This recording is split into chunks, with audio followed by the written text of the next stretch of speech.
কি কই কিছু হচ্ছে না তো? আমি বললো হাজারো বছর পাখা ধরে বসে থাকলেও এর থেকে এক বিন্দু হাওয়া পাবে না। এর থেকে হাওয়া বের করতে গেলে তোমাকে হাত সঞ্চালন করতে হবে, তাহলে দীক্ষা নিয়ে তোমাকে কিছু করতে হবে। যদি না করো তুমি কিছু ফল পাবে না। আমরা সবাই বলে বাঁদর থেকে মানুষ হয়েছি, আমরা বাঁদর থেকে মানুষ হয়ে গেছি, কিন্তু বাঁদরামও আমাদের জীবন থেকে যায়নি। যখন কেউ গাল দেয় আমি তাকে গালাগাল দিই, যখন সে ঢিল মারে আমিও পাটকেল ছুঁড়ে মারি, কেউ মন্দ আচরণ করলে আমিও তাকে মন্দ আচরণ করি। বাঁদরের কাজই হচ্ছে আরেকজনকে নকল করা। তো এই বাঁদরামোটা আমাদের যায়নি জীবন থেকে, তাই রয়ে গেছে।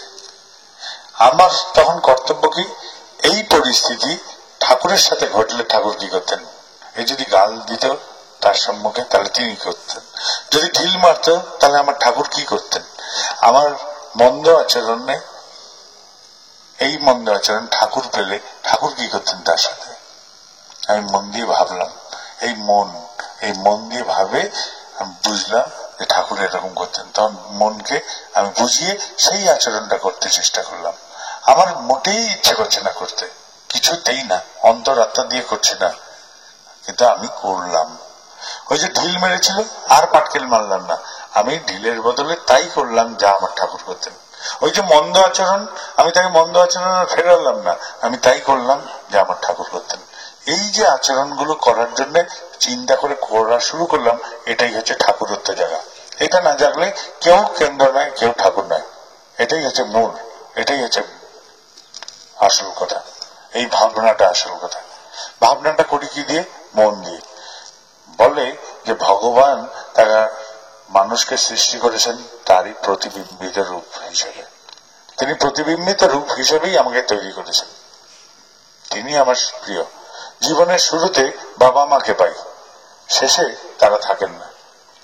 আর যারা শেষে এসে উপস্থিত হয়, আমার বউ বাচ্চা কাচ্চা বা স্বামী পুত্র কন্যা, তাদেরকে কিন্তু জীবনের শুরুতে পাই না। তাহলে এই জীবনের শুরু থেকে শেষ অবধি কে থাকেন আমার সাথে নিরবিচ্ছিন্ন ভাবে? ঈশ্বর। যখন ঈশ্বর মানুষকে পাঠিয়েছেন তখন তিনি নাকি বলেছিলেন, তুই যাচ্ছিস, তোর কঠিন সময় আমি তোকে বহন করব। মানুষ যখন এলো পৃথিবীতে, মরুভূমির প্রান্তরে পৌঁছে সে দেখলো যে কোথাও কোনো সাহায্যের ঠিকানা নেই। সে ডাকছে ঈশ্বর, ঈশ্বর রক্ষা করো, খুব কঠিন লাগছে, সূর্য তাপিত হয়ে আছে, বালি তপ্ত হয়ে আছে, আমি চলতে পারছি না, অসমর্থ বোধ করছে। কেউ এলো না। তখন মানুষ নিজেই হাঁটা শুরু করলো। হাঁটতে হাঁটতে হাঁটতে হাঁটতে একটা মরুদ্যানে এসে পৌঁছালো। সেখানে অনেক খেজুর গাছ, নিচে জল। সে খেজুর ফলগুলো খেলো, জল খেলো, গায়ে শক্তি এলো, ছায়া ছায়া অবস্থানে তার শরীরে, তপ্ত শরীর আরাম পেল। তখন সে বলছে ঈশ্বরকে, আমার কঠিন মুহূর্তে তুমি বলেছিলে আমাকে বহন করবে। যখন আমি বালি দিয়ে বাড়ির এই পার হয়ে এলাম তখন তো কেবল এক জোড়া পায়ের ছাপ দেখলাম, তোমার পায়ের ছাপ তো দেখতে পেলাম না। তখন ঈশ্বর বললো, ওরে বোকা, ওই যে এক জোড়া পায়ের ছাপ, ওটা তো আমারই পায়ের ছাপ রে, আমি তো তোর কঠিন মুহূর্তে সেই সময় বহন করলাম। তার মানে তিনি আমার মনকে বহন করে দেন।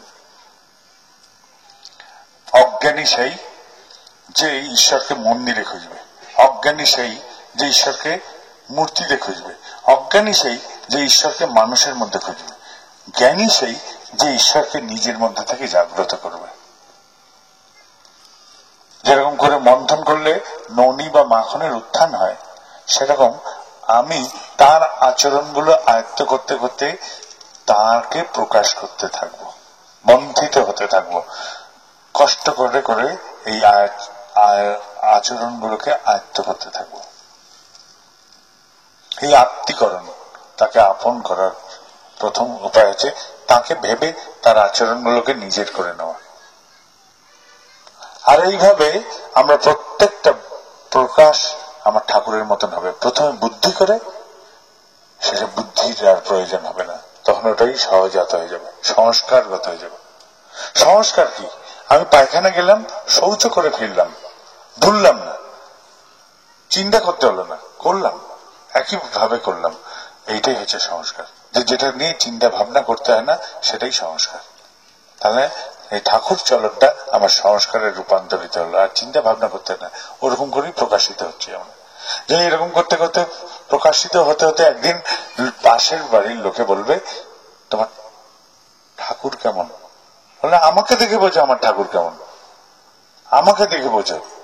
আর যদি তার নজর থাকে, সে বলবে, তুমি একদম ঠাকুরের মানুষ, তুমি একদমই ঠাকুরের মানুষ।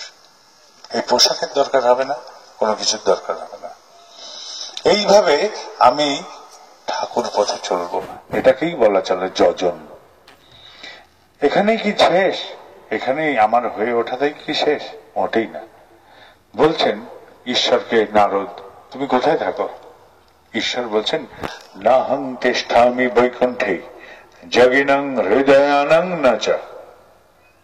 আমি বৈকুণ্ঠে থাকি না, আমি যোগীদের হৃদয়ে থাকি না, আমি থাকি যেখানে আমার গুণ কীর্তন হয়, যেখানে আমার ভক্তরা আমার গুণ কীর্তন করে, সেখানে আমি বিরাজ করি। ওই যে সবজিওয়ালা, সবজি নিয়ে আর চলে আসি। আজকে ঠাকুরের কথা বললাম, যেই মুহূর্তে বললাম তিনি উপস্থিত ছিলেন। ওই যে রিক্সায়, বাসে, পাশের বাড়িতে, পরিবেশে, যেখানে যেখানে আমার জীবন আমাকে নিয়ে যায় কর্মক্ষেত্র সূত্র ধরে, সেখানে সেখানে গিয়েই আমি ঠাকুরকে প্রকাশ করতে থাকছি, যতবার, যত রকম ভাবে। প্রত্যেক প্রকাশের সময় যেভাবে তাকে মুখ দিয়ে ব্যক্ত করি, সেই ব্যক্ততার সময় তিনি উপস্থিত থাকেন। হয়তো আমার ইন্দ্রিয় গোচরে নয়, কিন্তু তিনি থাকেন। তিনি বলেছেন যে তিনি তার গুণ কীর্তন হলে তিনি সেখানে বিরাজ করেন। আমরা জানি সৎসঙ্গে স্বর্গবাস।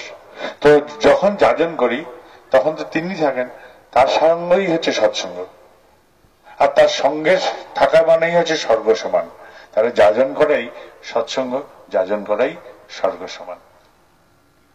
এই যাজন করি, তাতে কি হয়? পরিবেশের মধ্যে অনেক অনেক বন্ধু তৈরি হয়, অনেক। কেননা আমার সবচেয়ে ভালো জিনিস, আমার প্রিয় জিনিস আমি দিচ্ছি সবাইকে, এই নাও, এই নাও। কিন্তু আমি তোমার কাছে কিছু, তুমি নাও আমার থেকে, আমার ঠাকুরকে দিচ্ছি, কিন্তু তোমার থেকে কিছু চাই না, তুমি ঠাকুরের, আমার না। এইরকম করে যখন পরিবেশে পরিবেশন করি, তখন কিছু বান্ধব তৈরি হয়, এই প্রিয় বান্ধব সমাজে তৈরি হয়। এই যাজন যে করি, সেটা কি ঠাকুরের জন্য? মোটেই না। একটা যাজনও আমি ঠাকুরের জন্য করি না। এই যাজন যে করি সৎসঙ্গের জন্য, একদমই না, একদমই না, কখনো না। এই সমস্ত যাজন করি আমার জন্য। আমি যে যাজন করি আমার জন্য, আমার রক্ষার জন্য। একটা গাছ ছিল, সে কল্পতরু, তার তলায় বসলে যেই যখন বসে, চিন্তা যা করবে সেই চিন্তারই পূরণ হয়ে যায়। এক ক্লান্ত পথিক এসে সেখানে বসলো, এসে ছায়া যখন বসলো, সে বলছে, ইস, মনে মনে ভাবছে, ইস, খুব খিদে পেয়েছে, একটু খাওয়ার হলে ভালো হতো। অমনি খাওয়াটা এসে গেল পট করে। কিছুক্ষণ খাওয়া দাওয়ার পরে পেট টেট ভরে গিয়ে বলছে, ও, একটু শুলে হতো, একটা বিছানা যদি পেতাম। অমনি বিছানাও চলে এলো। আরাম করে শুয়ে পা নাড়াচ্ছে, এরকম করতে করতে খাওয়া দাওয়া বেশ ভরপুর হয়েছে। সে বলে, যা চাইছি সেই তো পূরণ হয়ে যাচ্ছে। এই গাছে আবার ভূত প্রেত নেই তো? এসে নেমে আমার হাতটার মটকাবে না তো রে বাবা? যা ভাবছি তাই তো হয়ে যাচ্ছে।